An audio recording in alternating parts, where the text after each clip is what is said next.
Ang mga pananaw, opinyon at pahayag na inilalahad sa programang ito ay tanging sa mga host at panauhin lamang at hindi sumasalamin o kumakatawan sa opisyal na polisiya, posisyon o pagsang-ayon ng network, ng pamunuan nito o ng mga kaugnay nitong organisasyon. Face to face, sinong sisimangon? Face to face, sinong ngingiti? Face to face, inyong bangayan? Face to face, huwag mong talikuran, harapin mo face to face. Oras na naman mga kapatid! Good morning po! Yes! Maraming nagtatago ngayon, lalo na yung mga guilty. Bakit ba takot silang humarap kung totoong wala silang ginagawang masama? Oo nga. Tama ba? Team Pula!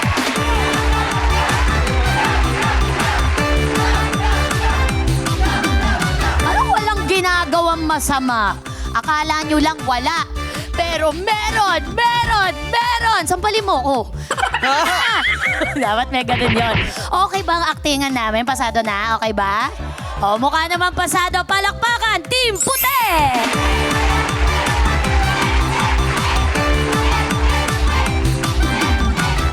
Ito ang programang walang aktingan dahil ang totoong nararamdaman sinasabi ng face-to-face harapan! Kung kailangan mo ng payo, bakit ka palalayo? Narito na ang ating harapang tagapayo. Inhale. Exhale. Ayan. Para kumalma, nandito na si Doc Camille Garcia.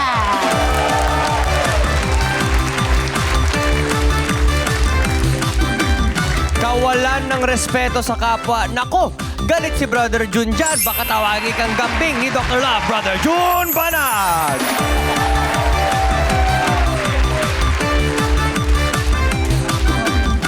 Siya ang makakasagot. Hindi lamang ng bill mo dahil talaga siya yung napakayaman. Ano? Pero dahil lang sa usaping batas, napaka-eksperto niya. Siya ang nag-iisang Attorney Lorna Kapunan. Kung kayon, meron kayong Miss Universe, kami naman, merong Miss Abonoverse. Ay, Miss at your service. Yes. Ang maaasahang ate ng masa, Corina Sanchez Rojas! Face to face, sinong sisimangon? Face to face, sinong ngingiti? Face to face, inyong bangayan? Face to face, huwag mong talikuran, harapin mo face to face. Ayan, tayo'y makibaka! Malapit na ang November 30. Handa na ba kayo? O, di ba? Ang pinaka-importante, yan ay maging tahimik, oo, tsaka maayos. Basta't marinig lang ang tinig ng bayan para sa katarungan. Okay, at ang managot, dapat managot. Okay, so, malapit na yan.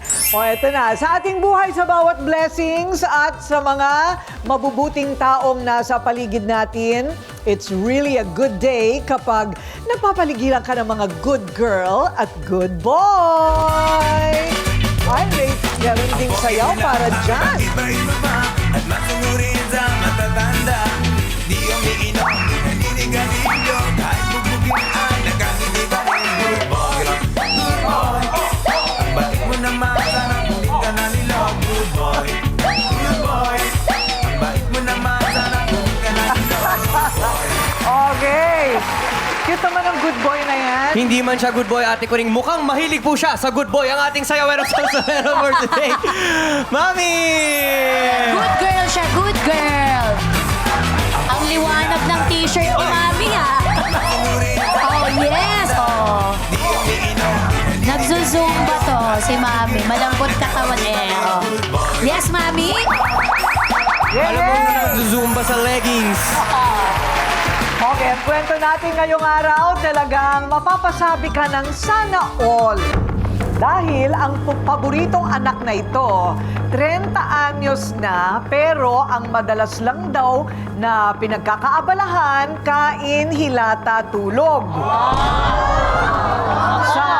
Sana all. tatay niya, nako, napupuno na, nananakit at nagbitiw na ng masasakit na salita sa sariling anak. Umabot na nga sa puntong ang anak ay kanya nang pinapalaya sa bahay at mula sa kanyang buhay. Ay nako, Bong, dapat na palayasin mo ni anak mo na yan. Pero yung susayihan kasi lagi kang inaaway. Isa pa, walang trabaho. Nagsusumiksik sa'yo. Yung pamilya talaga na yan, magugulo talaga yung mga yan. Ano, si Kuya Bong, pag nagwawala yan, lagi niya inaano si Pudong. Pero pinagsasabihan lang naman. Tapos si Pudong naman, sagot ng sagot. Tanggapin mo na lang parin buong ganun talaga kasawa ng anak mo eh. Magtulungan na lang kayo para sa ikakaganda ng pamilya nyo. Ganun na lang yung parin buong, tanggapin mo na lang. Kung pagalitan niya si Pudong, ipahiya niya sa labas. Kala mo kung sino. Dapat nga, siya nangangalaga dyan kasi anak niya yan eh. At eto na ang paboritong anak noon at ang tatay niyang nagpapalayas na sa kanya ngayon. Pudong at Bong, harapan na.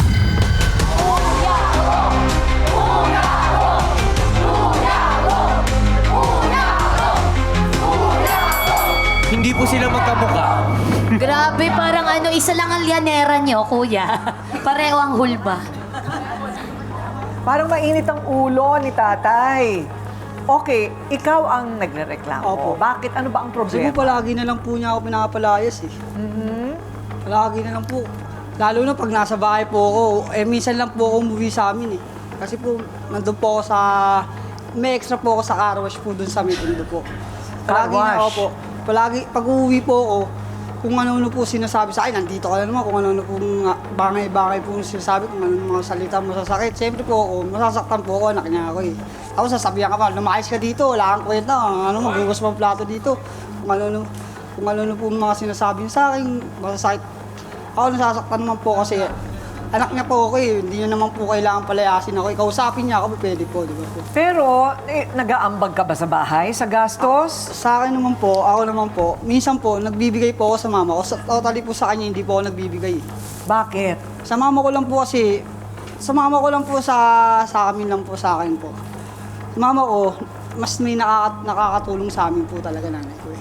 Ah, Kasi ako ganon. po, kasi po siya yung nagtatrabaho po eh. Ay, yung nanay mo ang nagtatrabaho. Opo. Ah, tatay mo hindi. Eh, ano po yan, tanod po naman po yan. Tanod. Po, opo. Pero regular ba? Siyempre, kailangan regular yan. Regular po yung bigay ko po? Oo. Ay, totally po hindi po kasi po wala po talaga akong trabaho po. O bakit wala kang trabaho? 30 ka na. Oo nga po, yun nga po. Nag-aalap naman po ako kaso hindi po natatapat lang po talaga. Hindi, nakatapos ka ng pag-aaral? Hindi naman po. Bakit nga? Oh, Sa barkada po, nabarkada po. nabarkada. Alam Ikaw mo, muna, hayaan nyo ang tao, lahat merong chance ang magbago at mangarap. Tinan mo Oo. na kayo ko nga itong si Pudong. okay, pero parang medyo nakakahalata na ako kung bakit nabubuisit sa'yo tatay mo. Alam mo na, di ba? Pero, ano ba ang pinakamasakit na nasabi sa'yo ng tatay mo? Ganito po yun kasi po, may kinakasama lang po ako ngayon. Eh, siyempre po, masakit po sa akin, dinadamay yung babae. Hindi naman po, lalo na sa labas pa ng bahay. Pangit naman po yun, di ba? Anak niya po, kaganin niya ako. Naku, huwag ka magkamaling mag-aanak na kayo, ha? Ay, totoo naman po. Alam mo, Kasi alam ko kalokohan po eh. yan. Una, nakikisampid ka pa dyan. Opo. Bakit mo kasi dinala yung babae doon? Siyempre, nakakainis yun. Totoo naman po na Totoo naman, di ba? Wala ka ng trabaho, nagsama ka pa ng babae. Siyempre, di ba? So, ganyan din ba talaga ang sasabihin ni Tatay Bong? Kasi kanina pa nagtitimpi eh. Kanina pa niya gusto magsalita. Okay, ito ang tatanungin natin kay Tatay Bong sa pagbabalik ng Face to Face Harapan. Face to face, sinong sisimangon?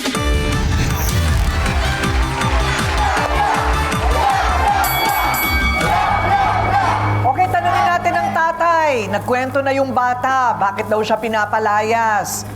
30 anyos lang naman daw siya at meron siyang dinalang babae sa bahay at wala siyang ambag. Bakit nga naman siya pinapalayas doon? Tamad eh. Ha? Matutulog na lang doon, magigising. Gigising, kakain. Ako naman dumidiskarte yun. Lalamunin namin. Okay. Yung misis ko, nasa Montalban. Dumidiskarte rin trabaho siya. Anong trabaho? Yung sa kantin lang. Tigabantay siya ng mga... Sa kantin? Mga O di principal. marangal na trabaho naman yun. Opo. Regular ang sweldo po. Opo, Regular ang sweldo. Sa kapatid niya po. Oh, Principal yung kapatid niya ron. Principal yung kapatid niya doon. O ikaw naman, ano naman ang trabaho mo? Dumidiskarte rin ng ng nangangalakal. Oo. At saka pagka mayroong papagawa sa akin ng pagsusundot ng baradong kanal. Okay. Yung mga pader, mga masundin ako. Ikaw, mason ka rin. So nagagamit ka naman ng barangay. Nagagamit. Oo, kumbaga, binibigyan ka rin ng trabaho ng barangay. Okay, mabuti naman yun. Kasi meron pa kayong pinapaaral. Dapat yung anak mong gustong maging teacher, kailangan matapos po yun. Sariling sikap niya yun. Sariling sikap niya. May Kaya nga. siya. Kaya nandun siya sa kapatid ng asawa ko, sa principal. Opo. May Graham ball siya, siya. Nagsasideline siya ng Graham ball. O, di maganda. Maganda. Siya, salbahe. Ito. Paano yan? Teka muna, ha? Ilang lalaki, ilang babae? Ilang babae? Ilang babae? Isa lang? Isang babae. Tapos 3 lalaki. Apat na lalaki. 4 na lalaki. 4 na lalaki. Yung isa, half. Half. Bakla. Oo, half. Okay. Pudong, naiintindihan mo na. Ilang taon po kayo, Tay? 55. 55. Ipaubos sa kagad ang ngipin mo. Wala talaga. Ha? Hap lang din yung ipin niya. Yung ngipin mo, alagaan mo, ha? Magandang ngipin ng anak mo. Oh. Hingi ka. Oh. Bakit? Bakit nga naman hindi gagandang ngipin niya? Nakahilata lang siya buhay. Nakahilata. Saya-saya mo, ha? Kakain. Saya-saya mo. Kakain, no? Tapos, may kote, yung pinagkainan, dalawa silang nagsama pa ng babae, pinagkainan nila, pababayaan nila, lalangawin, hindi inugasan, hindi marunong makisama. Ayun. Hindi nala niya na babae, hindi rin marunong makisama. Nakailata rin. Hindi mo na kasi kailangan magsalita sa baba, sa labas pa, magsasalita ka ng ganun. Paano hindi tatama rin sa ginagawa nyo? Magsasalita ka, paparinig mo pa sa ibang tao. Mali-mali ka naman dun pa. Ikaw ang mali. Ha? Bakit nagdala ka ng babae na hindi mo makakayang obligahin ang sarili mo? Diba? Tama naman na. Tama Hindi yun. ko sabi ko sa'yo. Oo. Alam mo po doon, Mali. tama yun. Talaga, tama yun. Nagdagdag ka pa ng palamunin. Totoo yan, Pudong. Ang magulang, masakit din pagka pinapagalitan ng anak. Yes. Di ba, no, Tay? Masakit din. Masakit din sa loob ko yan. Masakit din sa loob niya na paalisin ka sa bahay. Talaga. So, kumbaga, parang, di ba, parang konting konsuelo lang ang hiningi. Paborito mo daw siya noon, Tatay? Kahit ngayon. Oo. Nakakaiyak naman, tatay. Kita mo naman, kamukhang kamukha mo eh. Oo, carbon copy. Carbon copy mo, So, ang problema lang talaga, yung ambag sa bahay. Ayaw talaga nakikita ng mga... Pero nasasaktan mo na ba siya? Pisikal? Talagang Nababatukan mo? napupuno na talaga. Oo. Sasaktan ko siya. Wag na lang. Pero, yung ngayon, hindi ko naman siya. Wag na lang, oo. Bubugbugin kita. Oo. Yun na, hanggang salita na lang ako. Hanggang salita. Wag na lang, kasi mag-ama kayo. Hindi magandang Bakit ka naiyak, Tay? Sasaktan lang rin ako sa sinasabi ko sa kanya. Nasasaktan ka rin sa sinasabi mo sa kanya. Pero iniisip niya rin kasi na gano'n lang, laging saan tatay. Ganun Yun. nasa isip niya. Pero talaga sa totoo lang, magkawala siya. Inahanap-hanap ko siya sa asawa ko. Baka mamaya walang pera yung anak ko. Padala mo ng 200. Naiisip mo pa rin siya. Yun ang gusto kong malaman, ate ko rin. Baka may hinanakit si Pudong na kailangan nating malaman. May pinanggagalingan to. Kasi naiiyak na rin siya, Ganun talaga. Ito na, ha? Malalaman natin yung isasagot naman ni Pudong. Pero bago yon, ang mga kamag-anak naman ni na Pudong at Bong haharap na. Pero kanino kaya sila kakampi? Babalik po ang Face to Face Harapan. Face to face, sinong sisimangon?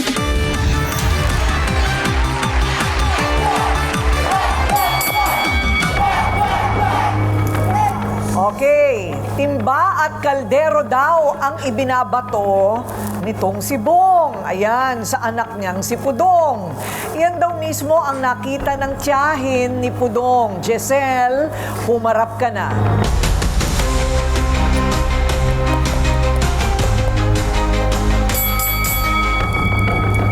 O, narinig mo naman yung usapan, di ba?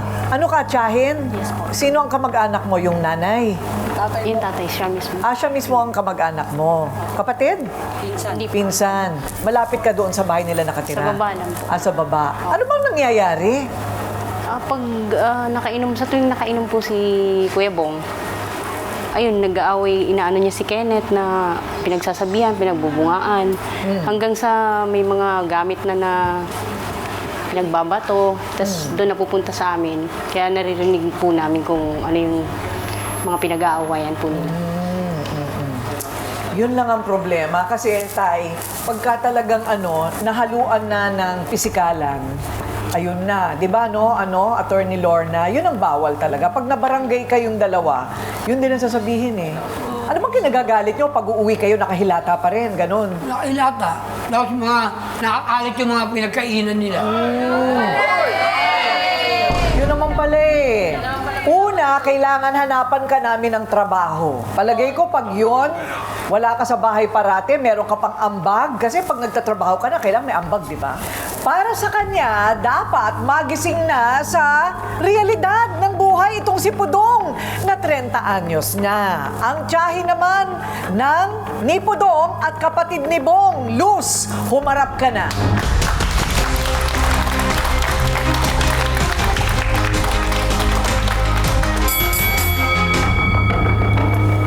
Hello, Nanay Luz. Hello po. Opo, ano po ang problema sa tingin ninyo? Ay, pareho pong may depekto eh. Si Bong may dinadalang malaking problema dahil ang nanay ni Pudong may sakit na cancer. Kaya yung init ng ulo niya, inuunawa ko na rin dahil minsan talaga mainit ang ulo niya. Pero ito si Pudong na pamangking ko, nung may trabaho naman po, lahat ng kailangan ng pamilya niya, ibinibigay niya. Wala siyang birthday na hindi siya binili ng bagong damit. Ganon din ang mga kapatid niya. Dahil nga panganay siya, ang lalaki ng truck na hinuhugasan niya nung naggagawa siya din sa... Itong si Pudong. Yung mga truck na sa manok, di ho ba't napakaraming dumi nun? Hinuhugasan niya doon. Kung malakas ang kita niya doon, lahat yan, pagkapasko. Kaya lang, natapat na, nag-asawa siya, tapos walang trabaho. Paano natin nalaman na cancer? Nung nano po siya, Sa taon dyan po kasi nagbabantay po kasi. Ano po yun, sa dugo po yun eh. Sa dugo po. Sinalina ng apat na Ang dami po na sinali sa kanya. Tapos po binigay siya ng reseta ng gamot na ano po, hindi ko na po masabi. Okay. Doc Camille, ipa-check up na lang natin ulit yung nanay. So, tutulungan po namin kayo. No, para mas malinaw ang paliwanag kung ano po ang kanyang kondisyon. No? May tulong na rin po 'yon ng pagpagamot, 'di ba? Hindi naman siguro lahat, pero makakatulong kahit paano. Pero importante po kasi malaman muna natin ano ang kanyang estado. Oh, tama. Masipag ka naman pala, mabait na kapatid. Baka yung babae ang bad influence mo, ha? Saan ba yan? Tingin mo, Luz? totoo, ibang klase yung kalibi niya. Bakit? Uuwi. Oh. Tapos susunduin niya. Pag ginustong umalis, aalis. Oh. Basta iba dating sa akin din nun at hindi siya marunong makibagay sa tao sa nakapaikot sa kanya. Dapat may Hindi mo balanse. nakakausap. O, tatay o anak, sino ang may pagkukulang? Mga sausawero at sausawera ang sasagot mamaya at manenermon sa pagbabalik ng Face to Face Harapan. Face to face, sinong sisimangon?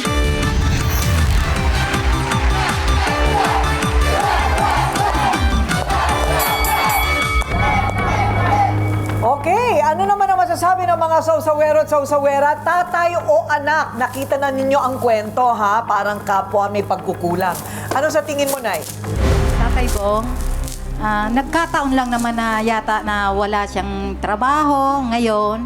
Pero nung mga nakaraan-raan naman, narinig naman namin na tumutulong sa'yo. Binibilhan ka kung ano ang ano kailangan mo.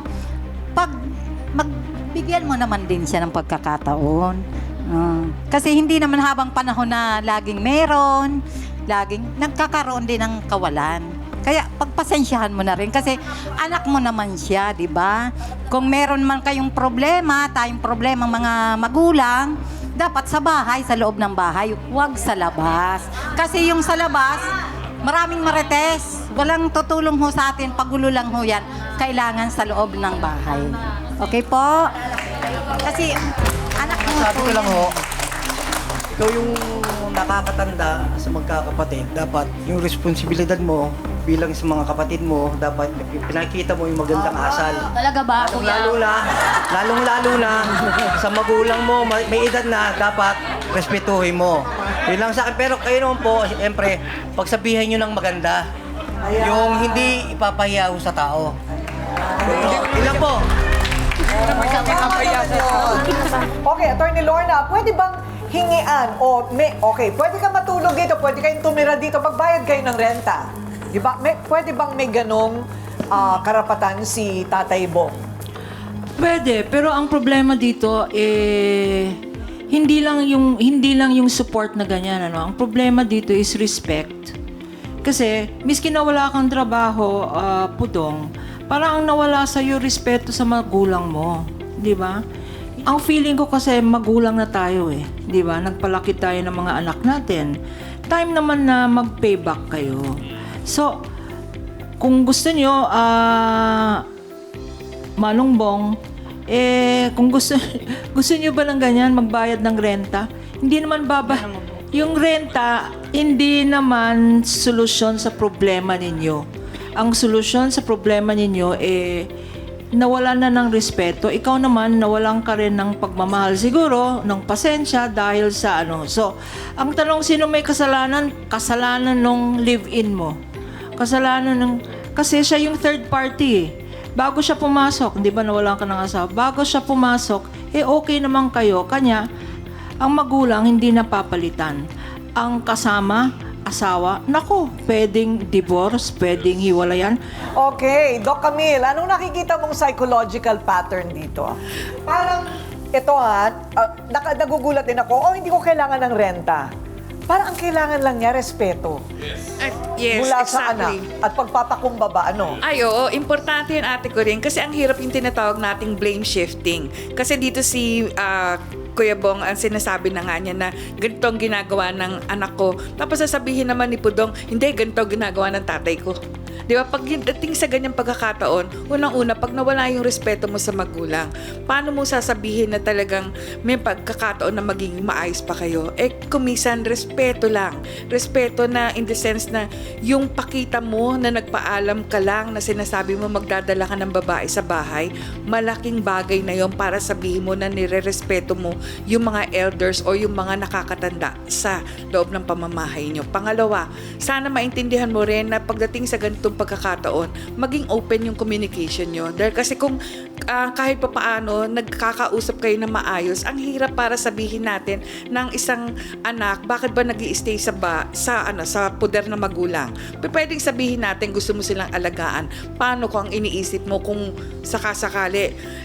Kasi pag nandiyan magulang ko, hindi ko na kailangan magtrabaho Dahil kasi meron namang magpapakain sa akin. Meron pagkakataon na kahit pa paano, hindi ako kailangan maghanap ng trabaho dahil kasi may matitirhan ako. Pag naging ganun ang ating pag-iisip, sigurado talagang lahat magagalit sa'yo. So, eto, definitely, magpakumbaba ka at humingi ka ng patawad sa lahat ng ginawa mong mali.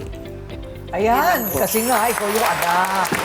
Hindi ba? Okay, Brother June, malalim na ang sama ng loob dito, no? Sa pagitan ng tatay at ang anak. Paano sila maaayos? Saan magsisimula? Magsisimula yan kay Pudong. Pudong, humility. Magpakumbaba ka kay tatay, no? Una, Yung unconditional love, naniniwala ako, hindi kaya ng tao. Only God can do it. Only God can give unconditional love. Kahit anong gawin mong kasalanan, meron siyang kapatawaran sa iyo. Hindi yan sa tao. Sa tao laging may kondisyon kahit magulang.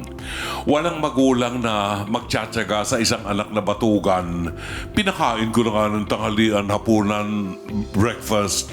Paghugas man lang ng pinggan, konsuelo na yun. Nagdala pa ng babae sa bahay. Di ba? At wala rin hanap buhay ang babae. Hindi rin nirerespeto ang magulang. Mauubos ang pasensya ng tatay. Si Bong, alam niyo yung stress na pinagdadaanan ni Bong. Yung asawa niya, quote and unquote, may cancer daw. May problema, hindi mapagamot, hindi maibigay lahat ng kailangan. Pagkatapos yung katuwang mo sana, paborito kong anak nung araw pa. Pagkakain mahihiga, ni hindi mahugasan ng pinggan. Pudong, naintindihan mo ko bilang magulang, no? May pag-asa pang maayos yan. Huwag mong hanapan ng unconditional love ang tatay mo. Wala yan, hindi maibibigay ng tao yan. Kasi lagi may kondisyon sa tao. Ipakita mo sa kanya na respetado mo siya at nirerespeto mo yung bahay ninyo. Huwag kang magdala ng babaeng pakainin na hindi marunong rumespeto sa magulang. Kailangan marunong. Kahit nga hindi kayo kasal, kung nakikita ka naman yung kalivin mo na naglalaba, naglilinis, naguhugas ng pinggan, nagluluto, konsuelo na yun. Pero hindi nakikita kasi ni Bong. Humility, magpakumbaba ka, tapos ang lahat. Humingi ka ng kapatawaran. Ayan, thank you very much sa ating trio tagapayo.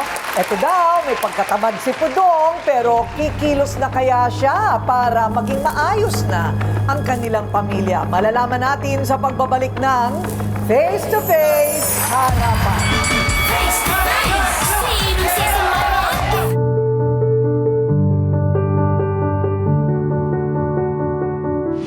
Kaibigan, laban sa kaibigan. Relasyon ng hilaw na maghipag ang nawala sa tono. Dalawang magkaibang istorya ng sakitan sa ulian ng gamit at pati na kandila. Kabilang narito sina Jesus at Lloyd na sumisigaw ng foul laban sa kanilang kababata at kalaro sa basketball na si Ernie. Parang hindi na po basketball yung laro niya. Parang UFC na po yung nilalaro niya. O tayo pa dyan. Gaganon po siya. Gusto ko to si Lloyd, do active siya. Gagayan-gayan. Tapos gaganunin ka po bigla sa ano. Ang basketball, ma'am, physical talaga. Oo. Kung ayaw nila masaktan, ma'am, maglaro sila ng chase. Ibig sabihin... At eto pa, pati sa sapatos, may issue rin pala sila. Asus! Sinuli niya po, sira na, tapos galit pa. Sa kabilang banda, mic at speaker na pinahiram ni Kulot, hindi na gumanan ang ibalik ng hipag niya na si Tisay. Time na gagamitan ko na po, hindi na po siya bumubukas, hindi na rin po na-charge. Nadya ko na po talagang... Ay! Mahilig po kasi siyang magparinig. Sa hinaba-haba man ng diskusyon, sa bandang huli ay nadaan pa rin sa magandang usapan at sila'y nagkabati-bati rin. Yun nga lang, ang mga nasirang gamit na ibinalik, hindi na kailanman mapapakinabangan. Kung hindi na kayo mag-aaway-away, kanya-kanyang rubber shoes. Okay ba yun? Kabuhayan mo, paghusayan mo pa yan kasi sayang din ang kita. Papalitan ko na lang yan. At eto na nga, syempre, pag sinabi natin, talagang ibibigay natin yan. Tatandaan ninyo nung ako'y nangako na magbibigay tayo ng sneakers kasi nagkakainggitan. Eto na ang kanilang mga bagong basketball shoes dahil pag nangako ako, tutuparin ko. Wow! Hello mga bro! Natatandaan ba niyo nagkakaasaran pa kayo dati, di ba? Tapos, bakit ka naman nakapaa? Wala ako sa sapatos, ma'am. Di mo, sugat na nga yung pa ako, ma'am. Kita mo naman, nagpapaawa pa itong isang ito. Sino si Jesus? Salamat po. Jornad. Ayan. Thank you, ma'am. Si Kulot naman, mapapractice na ulit ang pagkukulot sa pagkanta dahil sa regalong ibinigay natin sa kanya. Pinahiram yung kanyang videoke at binalik ay basa na at sira. O nangako tayo at pag ako nangako, yan ay ibibigay ko. Hello, Kulot! Eto na ang pinangako namin. O, ayan. Okay na ba yan? Yes po, okay po.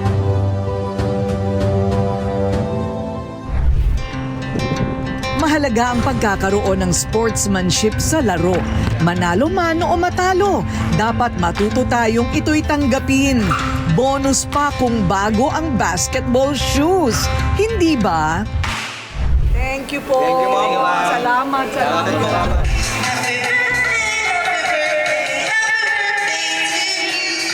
Kay Ma'am Corina po, thank you po sa lahat ng blessing na natanggap ko po ngayon. Sa buhay kung may mawala man, paniguradong may darating na mas maganda at makabubuti para sa atin. Ito po ang inyong Ate Coring, minsan referee, madalas pambansang ate na handang tumulong for free. Harapin mo face to face.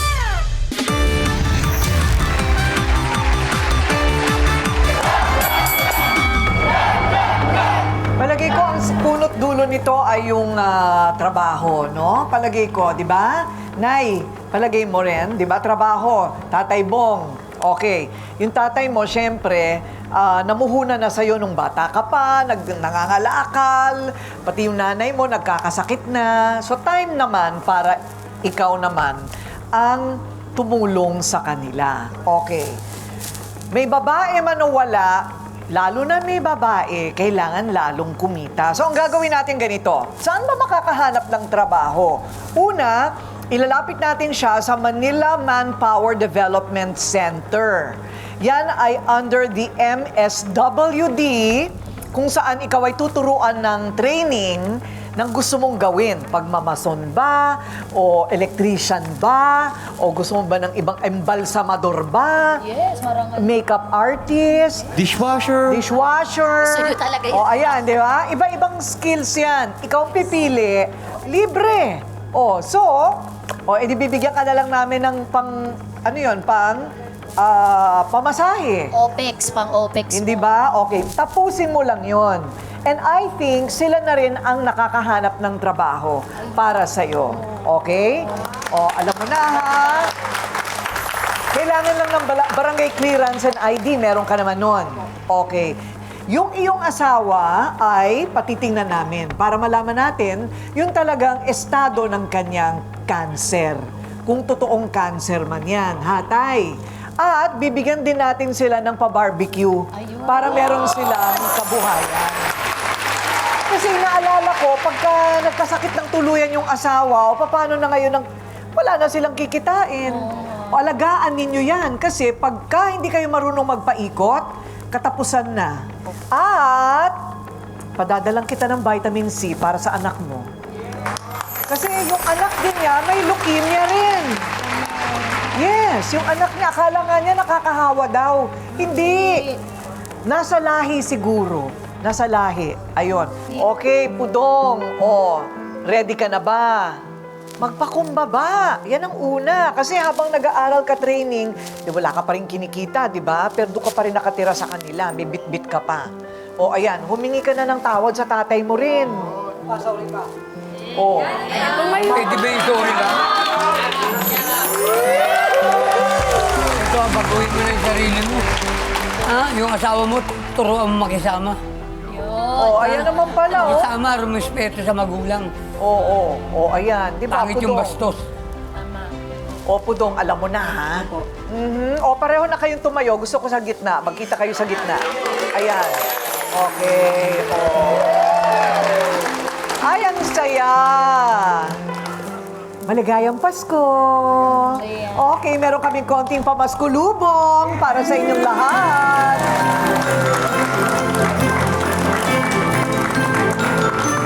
Pero kung tamad kayong magsaing, akin na, hindi ko na ibibigay. Babawiin ni ate yan. Oo, kailangan matuto kayong magsaing. Okay, ang magulang meron pong obligasyon na palakihin at buhayin at paaralin ang anak. Ang mga anak may obligasyon na magbigay pugay, respeto at tulong sa magulang sa kanilang katandaan. Pero tayong lahat naman ay may obligasyon na makisama sa isa't isa bilang mga disenteng tao, lalo na sa kapamilya. Lahat ng angas, tandaan nyo, may katumbas yan na gulo. Lahat ng angas. Pero lahat ng pagpapakumbaba at paggalang, may katumbas na kapayapaan at kasunduan. Lalo na sa ilalim ng isang bubong, napakahalaga na tayo'y nakikisama at sensitibo sa kasama natin. Hanggang ngayon yung asawa ko, pinakikiramdaman ko pa rin kung anong gusto o ayaw. Ganon talaga. Para peace on earth. Ayan, gawin natin ang tama para walang paninita. Period. Okay. Ako po ang inyong Ate Kuring, nagsasabing may cake ang harapin ng mga issue dahil walang hindi nadadaan sa pag-uusap. Basta dapat may mukha kang ihaharap dito sa Face to Face Harapan. Face to face. Face to face. Face to face. Face to face. Face to face, harapan tayo. Face to face, problema'y solusyonan. Tayo na ating pag-usapan. Face to face, tama ng okraya. Sapo na saputing, tama o mali. Galit, bati. Bawat panig ating pakinggan. Ang mga gusot ay may kasagutan. Face it, face off. Di ba sadyang makulay ang mukha ng buhay? Tayo'y magharapan sa bawat katanungan. Aminan, awayan, isaayos na. Gusto mo bang makisawsaw? Tara na kaibigan, tungkol ay magkalinawan. Face to face, sinong sisiman? Lolo at lola, kay apo na lang umaasa. Pag humihingi ako ng tulong sa kanila, hindi sila naniniwala. Pag nagkakasakit daw, hindi mo man lang dinadalaw? Naiyak ako magpunta doon dahil wala akong gano'n, may bigay. Sino pa ang pupuntahan para magkita-kita lang kami? Ang ginawa niyo sa magulang